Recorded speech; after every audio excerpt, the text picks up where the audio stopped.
খবর এসছে যে এই রমজানের দ্রব্যমূল্য আগের তুলনায় কমেছে, জনগণ স্বস্তি পেয়েছে।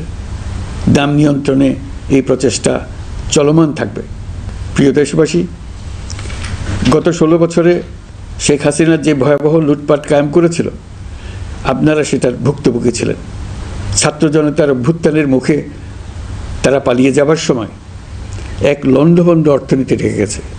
এই পরিস্থিতিতে দায়িত্ব নেবার পর অর্থনীতি পুনরুদ্ধারের জন্য অন্তর্বর্তী সরকার নানা উদ্যোগ নিয়েছে। ব্যাংকিং খাতে শৃঙ্খলা ফিরেছে। ক্রমান্বয়ে অর্থনীতির অপরাপর সুযোগগুলো ইতিবাচক ধারায় ফিরতে শুরু করেছে। এই সরকারের সবচেয়ে বড় চ্যালেঞ্জ মূল্যস্ফীতি। ফেব্রুয়ারিতে মূল্যস্ফীতি 9.32% নেমে এসছে, যা 22 মাসের মধ্যে সর্বনিম্ন।